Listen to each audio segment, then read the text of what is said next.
कहते हैं दूध का जला छाछ भी फूक फूक करके पीता है, लेकिन दिल्ली के गेस्ट टीचर इस बात को ना जाने क्यों नहीं समझ रहे, ना जाने कब समझेंगे, तब तक कहीं बहुत ज़्यादा देर ना हो जाए या सब कुछ बर्बाद ना हो जाए।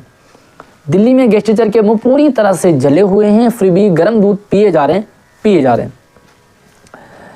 कोर्ट के नाम पे, केस के नाम पे पहले ही लूट चुके हैं, धोखा खा चुके हैं, कई सारा पैसा लगा चुके हैं, कोई हिसाब लेने देने वाला नहीं।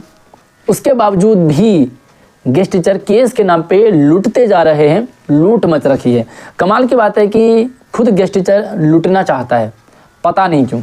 चल क्या रहा है केस के नाम पे आपके साथ सब कुछ शेयर करेंगे। आप लोगों से रिक्वेस्ट है कि पूरा मैटर समझे, पूरी वीडियो को ध्यान से देखें और प्लीज़ इस वीडियो को सभी गेस्ट टीचर ग्रुप में शेयर करें, ताकि रियलिटी भी सबको पता होनी चाहिए और जागरूक भी सबको होना ज़रूरी है, एंड सही स्टेप क्या है ये भी पता होना ज़रूरी है।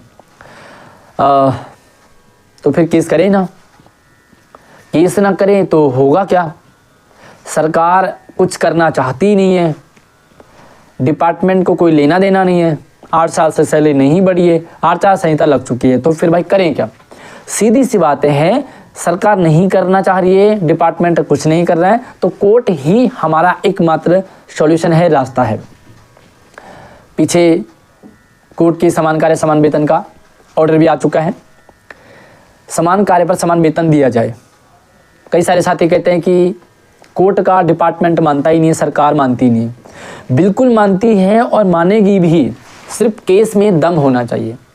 भाई ऐसे हल्के फुल्के केस तो कोई नहीं मानता, लेकिन अगर केस दमदार है, वकील दमदार है, तो रिजल्ट भी मिलेगा और उसकी सुनवाई भी होगी, खुद कोर्ट करेगा डंडा दे करके।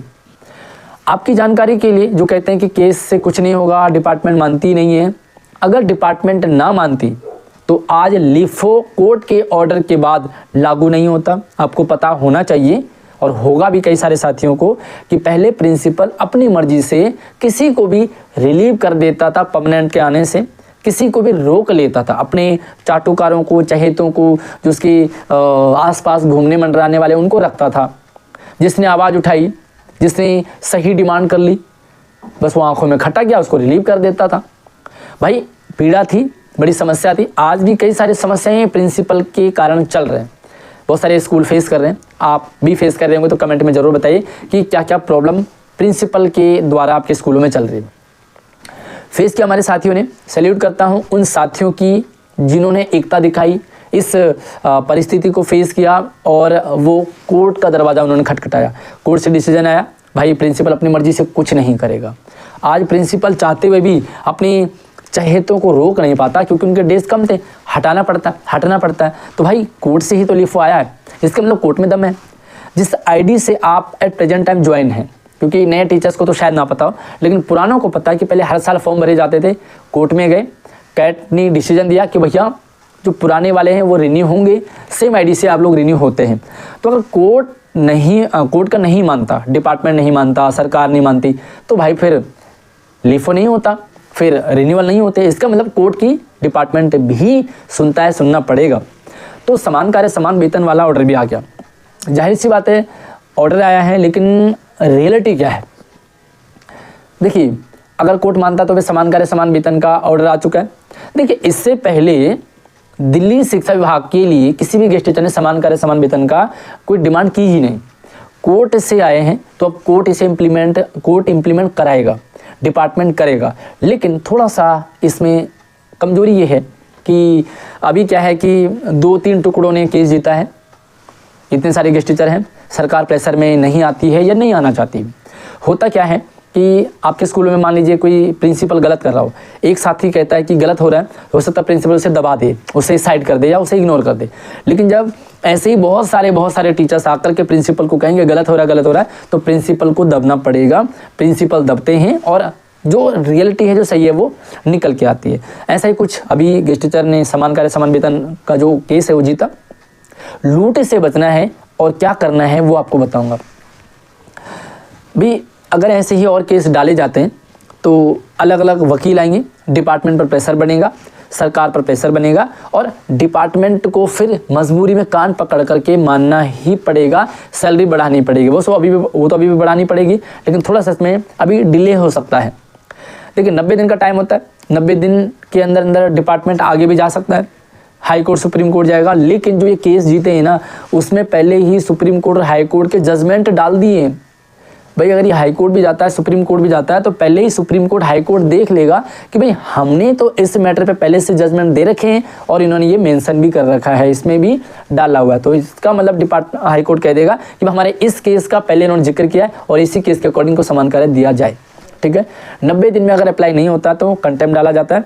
कंटेम्प्ट डालने के लिए अब क्या करना है आपको, देखिए मान लीजिए 2 केस में 2 वकील डिपार्टमेंट पर चढ़ गए, भाई करो ही नहीं, कोर्ट पे चढ़ गए कि भैया करवाओ। लेकिन अगर वही 2 की जगह अलग अलग वकीलों से केस लड़ा जाए, सीधी सी बात है, एक वकील से केस ना लड़ाया जाए। पहली बात, बार बार कह रहा हूँ मैं, एक वकील से नहीं लड़ना, आप अलग अलग वकील से लड़ें।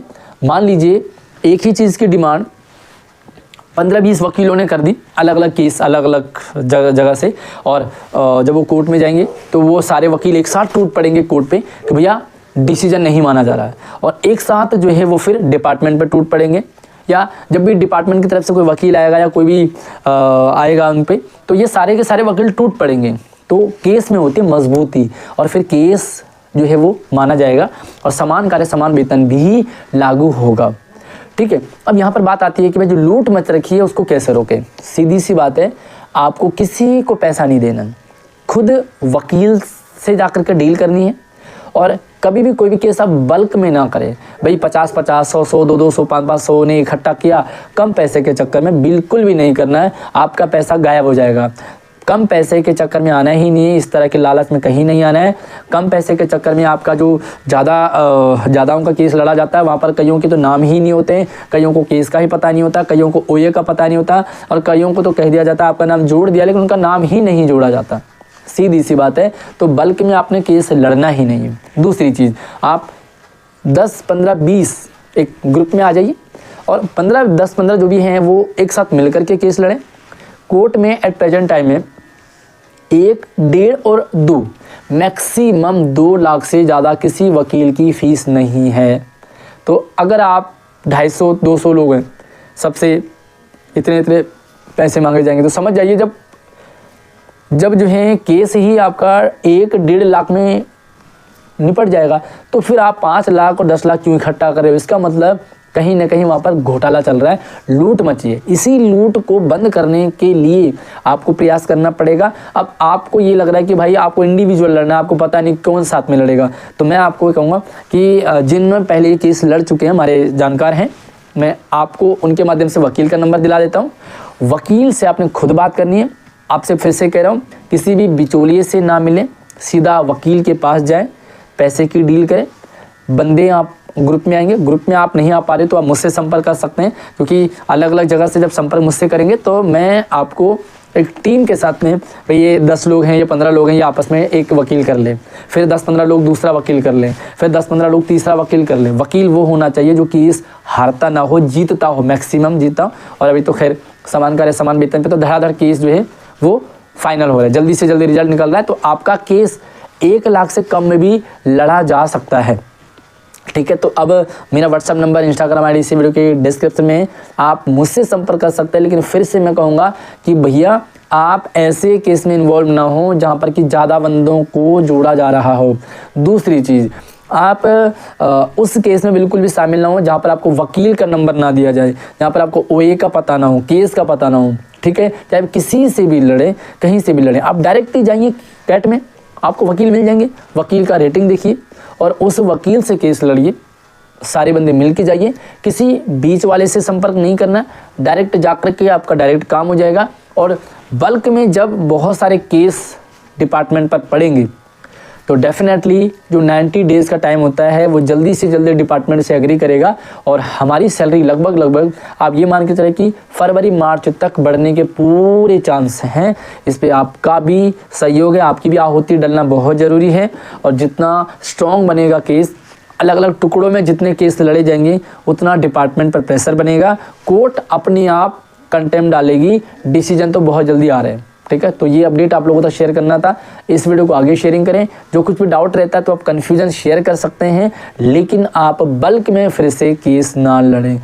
8, 10, 15, 20, मैक्सिमम 20 भी ज़्यादा हो जाते हैं। 8 से 15 के बीच में आप इतने ही आप एक साथ उम्मीदवार आए और वो मिल करके लड़े। थोड़ा सा पैसा हल्का सा ज़्यादा रहेगा, लेकिन कोई दिक्कत नहीं, आपका पैसा होगा, आपको सारी चीज़ें पता होंगी और आप हर एक मेंबर वकील से डायरेक्ट बात कर पा रहे हो, वो केस आपका जेन्युइन है। बाकी तो खैर भाई मर्जी आपकी है, पहले से बताता आ रहा हूँ मैं कि पैसा आपका है, मर्जी आपकी है, डॉक्यूमेंट आपके हैं, नौकरी आपकी है, डिपार्टमेंट आपका, कोर्ट आपका है, तो जैसे मर्जी अपने पैसे को लें, लेकिन सही चीज़ आप लोगों तक जाना जरूरी है। जो इस वीडियो में मैंने शेयर किया है, अब इस वीडियो को आगे सभी ग्रुपों में शेयर कर दो और कोई भी डाउट रहता है तो आप कमेंट कर सकते हैं, इंस्टाग्राम, व्हाट्सएप, फेसबुक, ट्विटर से संपर्क कर सकते हैं। अगली वीडियो में तब तक आप अपना ख्याल रखिए। जय हिंद।